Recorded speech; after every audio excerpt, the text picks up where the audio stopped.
explicitation versus explication. Exactement. Dans cet exemple, ce soir, je serai garagiste. Et il se trouve que un client est venu parce que j'avais oublié de resserrer un boulon qui relie le cardan à la roue. Donc, eh ben, du coup, la voiture s'est arrêtée, elle a été remorquée. Alors, il n'y a pas eu on n'a pas perdu la roue, hein, c'est simplement la motricité qui a été perdue. Et donc, Robert va voir s'il vaut mieux une explication, ce qui a été le cas d'ailleurs, ou une explicitation. Et donc, je te laisse conduire l'explication ou l'explicitation pour justement voir la différence entre les deux. Alors, si je te pose la question, ben tiens, mais euh, euh, pourquoi tu n'as pas vissé, t'as pas vissé Ah bah, ah le bah, boulon? je peux te dire pourquoi. C'est parce que le client est arrivé trop tard. Il est arrivé trop tard. Du coup, en plus, j'ai eu des problèmes pour mettre la flasque entre le cardan et la roue. C'était l'objet de l'intervention. Donc, vous savez, c'est ce caoutchouc là qui permet de conserver la graisse euh, du cardan. Et donc, ça s'est très mal passé. J'ai galéré, et du coup, j'ai terminé à point d'heure, crevé. Et évidemment, alors j'ai bien resserré la roue, heureusement, mais ce sacré boulon qui relie le cardan à la roue, eh bien, il n'a pas été bien serré. Et donc, après 20 kilomètres, eh bien, le boulon s'est sauvé et, le cardan n'était plus relié à la roue, donc la voiture a perdu la motricité.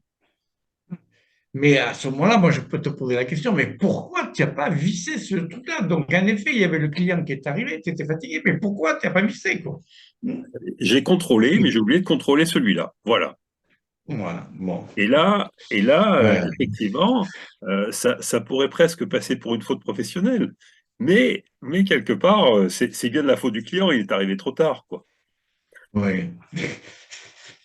Donc on voit bien que pas, si on voit la démarche où on va chercher l'explication, la réponse est toujours une réponse de justification pour en effet se dédouaner d'une forme de responsabilité.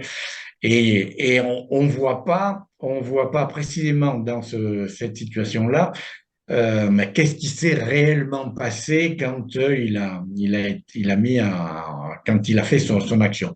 Si maintenant je pose à Pascal la décision, Pascal qui fait le mécano, je lui dis, bon, ok, le client est arrivé trop tard, je suis d'accord sur qu'il est arrivé tard. Toi, mais est-ce que tu peux me décrire ce qui s'est passé Alors, dans ce moment-là, quoi? alors, j'ai commencé, j'ai commencé par mettre la voiture sur le pont, et puis j'ai enlevé la pièce ancienne à remplacer, donc c'est-à-dire le caoutchouc. Et quand il a fallu mettre le caoutchouc, ça a été une galère pas possible. Ça voulait pas se rentrer, ça voulait pas tenir. Il y avait de la graisse partout. Enfin bref, ça a été l'enfer. Je me suis même dit, c'est terminé. Je ne rendrai plus ce service parce que c'est trop compliqué. Autant le laisser faire à Noroto ou à d'autres incapables. Il n'y a pas de problème. Bon.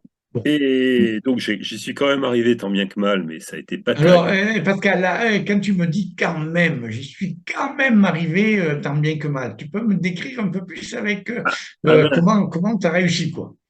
alors, effectivement, pour monter cette pièce, il faudrait avoir quatre bras, quoi. Faudrait que- je sais pas si tu vois le cardan, c'est une pièce cylindrique, et le caoutchouc, si tu n'arrives pas à le mettre dès le départ, après il est plein de graisse. Alors, un caoutchouc Eh plein de oui. graisse, ça glisse.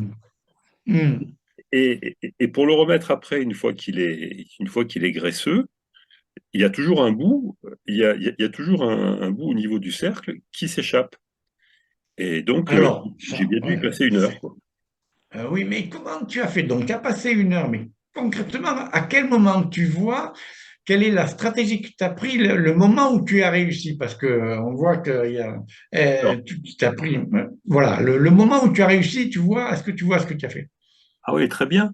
C'est-à-dire que j'ai tiré la flasque au niveau de la partie du cardan qui s'accroche à la roue, et, et avec une pince, en faisant attention de ne pas abîmer le caoutchouc, avec une pince, j'ai tiré petit à petit le long de la circonférence de la pièce. J'ai tiré le caoutchouc pour qu'il colle bien à la D'accord. partie qui est sur la roue. Et il arrivait souvent que le caoutchouc glisse, en fait, dérape. Et Hum, je pouvais pas trop serrer. Si je serrais trop, en fait, j'abîmais la flasque. la flotte. Donc ça, c'est ce qui a fait que tu as réussi à mettre Tout à fait. Tout à fait. le... Mais concernant le boulon, Alors, qu'est-ce qui s'est passé? Raconte-moi ce qui s'est passé à ce moment-là, quoi. donc, la flasque est mise, et là, il faut remonter tout l'ensemble. C'est-à-dire tout ce qui va relier le cardan à la roue elle-même, et puis après, remonter la roue. Voilà. D'accord. Donc, Donc juste avant, est-ce que tu peux voir ce qui s'est passé au moment où tu mets ce fameux boulon-là? alors, ce qui s'est passé entre le montage de la flasque, qui était le succès de la journée, euh, le montage de la flasque se termine par un espèce de serflex qu'on met dessus pour qu'elle bouge plus. Et après, il faut remonter toute la tringlerie. C'est-à-dire que Oui, la tringlerie de la direction, la tringlerie qui va donc qui va fixer le cardan à la roue, et le boulon, on peut dire que c'est le détail, c'est quelque chose qui est extrêmement simple par rapport au reste. ah, d'accord. Donc là, c'était très simple. Ça veut dire que tu as concentré ton énergie, ton énergie ou ta pensée sur ce qui était compliqué. Exactement. Et donc, c'était tellement simple que le boulon, ben, je l'ai remis à la main en me disant, je vais le serrer après. Et du coup, Mhm. du coup, je l'ai pas serré. Oui, tout à fait.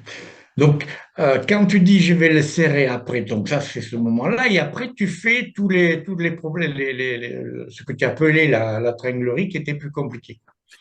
Non, c'est d'abord la tringlerie, Ah, et d'accord. qui fait pas mal transpirer aussi.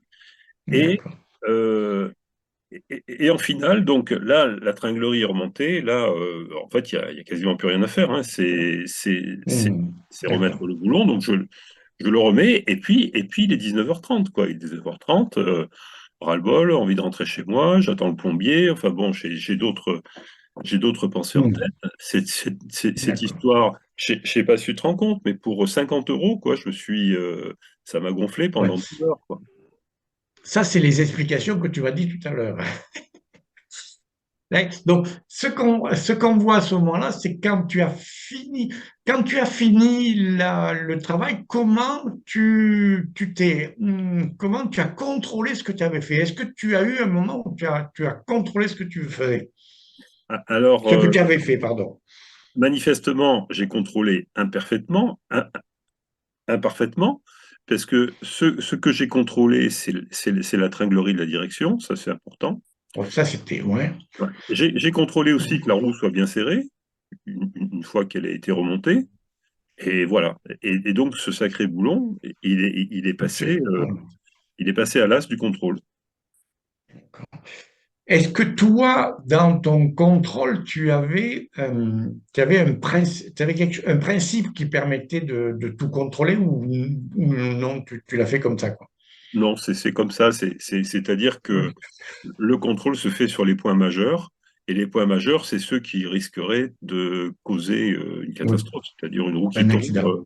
ou alors Ouais, ouais. la direction qui ne répond plus, une roue qui part à droite et une roue qui part à gauche. Donc en fait, malheureusement, effectivement, le contrôle a été fait.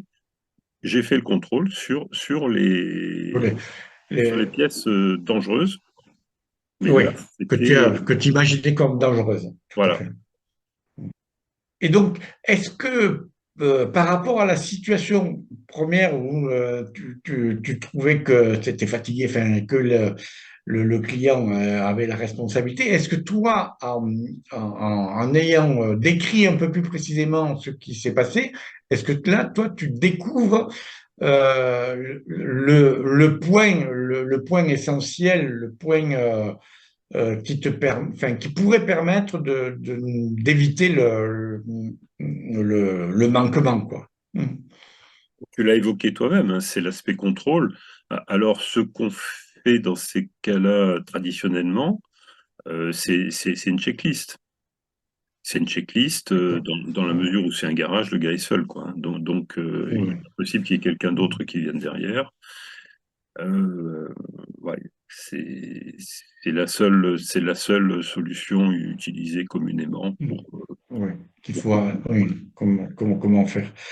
Donc, donc juste des questions par rapport à la différence qu'il y a entre l'explication et la description. Est-ce que vous voyez la différence? Même si la question mécanique ne vous intéresse pas nécessairement, quoi, puisque c'était un objet.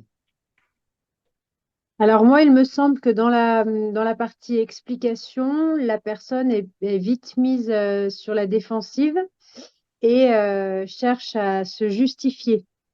Donc on met l'accent sur la faute, alors que Ouais. dans l'explicitation, on amène la personne à analyser ses gestes et à s'auto-évaluer et à imaginer un levier ou un axe d'amélioration. Donc on est plus du côté de l'analyse métacognitive. En effet, et en même temps, on peut voir que le dialogue est plus fluide. Enfin, en effet, il y a, comme vous dites, il y a, Virginie, on ne met pas la personne sur la faute ou sur une forme, oui, d'accusation, et on voit que le discours est plus fourni et moins, en effet, centré sur l'erreur elle-même, quoi, puisqu'il y a description. Et c'est parce qu'il y a description qu'il peut y avoir analyse, en effet, derrière. Et compréhension, quoi. Mais néanmoins, on l'amène à être responsable, à prendre la C'est, responsabilité de son acte.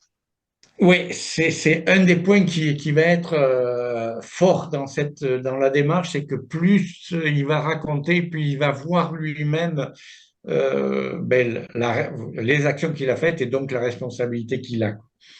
On voit très clairement que de temps en temps, il dérive. il, a- il, il va du côté de l'accusation des autres, mais ça se fait avec humour, quoi. Oui, moi, ce que je vois aussi, si je peux me permettre, c'est que c'est qu'on va plus loin, c'est-à-dire qu'avec l'interrogation, il n'est pas question de mettre en œuvre une action d'amélioration. Or, l'action d'amélioration est plus facile à mettre lorsque l'analyse est faite sous forme d'histoire que sous forme de jugement, évidemment. Là, sous forme de jugement, il y a qu'une idée de la part de l'interlocuteur, c'est de fuir, alors que l'objectif, c'est quand même de faire en sorte que ce genre de situation ne se reproduise plus. Alors moi, je le fais beaucoup en formation. Quand j'accompagne des enseignants en formation, je les amène à avoir cette démarche-là pour éviter d'avoir enfin, de les mettre, pour éviter de les infantiliser et de se positionner comme un modèle. Donc je les amène à analyser, à expliciter, à se questionner, etc. Donc, ça, si j'entends bien, c'est que vous, avant d'apporter un savoir, vous leur demandez une forme d'apporter une expérience et vous les aidez à décrire l'expérience qu'ils ont eue, c'est ça? Oui, exactement. Et à trouver eux-mêmes des solutions, en fait, à la problématique D'accord. qu'ils auraient Ouais. soulevée. D'accord. Oui, c'est tout à fait ce que vous avez dit. Moi aussi, je l'utilise avec mes enfants, quotidiennement. Avec mes enfants, ils sont des adolescents. Je leur laisse. Comment vous faites un exemple, Fatima? Vous l'avez fait là, il n'y a pas longtemps avec un adolescent, parce que parfois ils sont pas faciles, ceux-là. Alors ça, Fatima, en effet, vous dites un truc je vais y rebondir dessus, très important, euh, c'est l'idée que lorsqu'on pose une question de description, on va pas insister. C'est-à-dire que on va poser, est-ce que dis-moi en plus, mais la patience et en même temps la bienveillance fait qu'à un moment donné, même s'il n'y a pas la réponse, on va laisser cette question une question un peu sans réponse. Et c'est cette question-là qui pourra travailler et en même temps qui crée un lien qui est reçu comme bienveillant.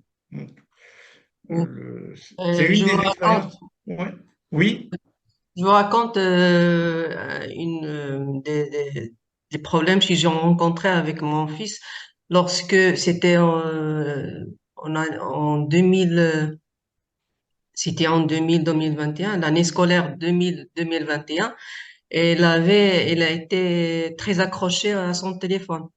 Il d'accord, n'utilise pas son téléphone et ça. Et j'ai lui expliqué que le téléphone est de passer toute la journée ou tout le temps libre à faire des messages, à écrire des messages à ses amis ou bien à jouer, je sais pas, il joue un jeu en ligne avec des jeunes de différentes villes. Et ça, je lui expliquais que le téléphone, tu sais que le téléphone est là, on peut l'utiliser positivement ou négativement, et là des retombées négatives sur certes tes études. d'accord. Donc après un certain temps, j'ai dit, je lui laisse le temps de réfléchir un peu. Je ne vais pas lui dire, ah, tu dois poser ton téléphone ou bien tu dois faire ça et tu dois faire ça. Donc, je lui ai expliqué que la différence entre se préparer à l'examen, parce que lui, il a des difficultés par rapport aux matières qui sont littéraires, un peu l'histoire, la géographie, tout ça. Et il déteste préparer ces matières. Alors, lorsque l'examen vient, il préfère rester travailler ou bien rester jouer sur le téléphone avec ses amis et tout ça. Et il faut lui montrer que j'ai décidé de lui montrer qu'il y a, si tu n'as pas une bonne note en matière littéraire, donc euh, tu auras une note qui te plaira pas à la fin de l'année sur la note générale de l'année. Donc, De comme ça, l'année. oui, c'est ça. Comme ça, on a, il s'est passé une semaine, je lui dis, d'accord, si tu réfléchis, il faut réfléchir, je te laisse le temps de passer le premier examen et on verra. On verra si tu as une bonne note avec le téléphone, avec tes jeux, ça y est, tu peux le garder. Tu peux jouer le temps que tu veux. Donc, j'ai laissé le temps et il a passé le premier examen. Il a eu une note pas vraiment très bien, mais une note de 12 sur 20 à la Mm. géographie, en géographie. Donc, ça, lui aussi, lui a plu la note. Il m'a dit, j'ai 12, mais c'est pas bien. J'aurais aimé avoir un 18 ou bien un 19 en géographie parce que c'est facile et c'est tout ça. Euh, et je lui dis, ah, d'accord. Et comment faire pour avoir un 18? Elle m'a dit, je vais donc jouer un petit peu et réviser un petit peu la prochaine fois. Je vais gérer mon temps avec mon portable. Et après, il m'a dit, je lui ai dit, est-ce que tu veux que je t'aide? Il m'a dit, oui, d'accord. Et comment faire? Je lui ai dit, on fera un contrat entre moi et toi. Tu dois poser le téléphone à 20 heures sur le réfrigérateur. Comme ça, et tu éteins, comme ça, Tu n'auras pas le téléphone proche de toi et comme ça, tu es libre et tu te concentreras sur tes examens et tes devoirs et tes leçons. Et c'était difficile la première semaine de poser le téléphone parce que même si on a eu un contrat de poser le téléphone à 20 heures, il le pose à 20h15, 20h20 et comme ça, on a, on a, j'ai, j'ai, j'ai, j'ai rédigé un autre contrat. Si tu le poses à 20, cette 20 minutes sera exclue de l'heure de demain. Donc, demain, tu le poseras à 20h moins 20. D'accord. C'est comme ça, j'ai fait le contrôle et lui s'est rendu compte que après c'était un peu un mois de galère avec le téléphone et enfin, il a décidé de lui poser lui-même. Dans le enfin, enfin il dépose, est-ce que, enfin, parce qu'on voit que là, c'est un dialogue entre explication et on explique, on raisonne, et il voit. Euh, dans l'entretien où on demanderait d'écrire, on irait, mais quand tu le déposes, on irait sur quand tu le déposes et il se passe quoi? Euh, Quand tu arrives pas, on dit 20 heures et que tu le mets à 20h20, à 20 heures, il se passe quoi? Le travail d'explicitation, il irait chercher les moments où il doit le faire et qu'est-ce qui se passe au moment où il le fait.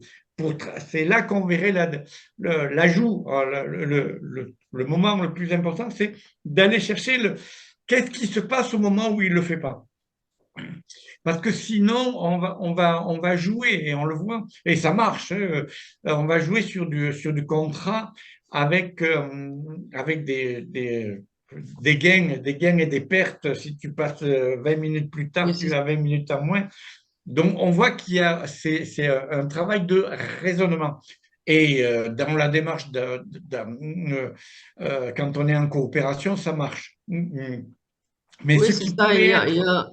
Il y a toujours une explication et je lui demandais parfois, quand tu ne poses pas ton téléphone à 20 heures, qu'est-ce que tu penses?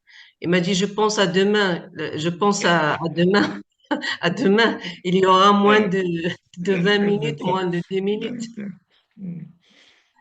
Mais c'est vrai que dans cette forme d'accompagnement, on voit, on est on a un gain ou on a une perte.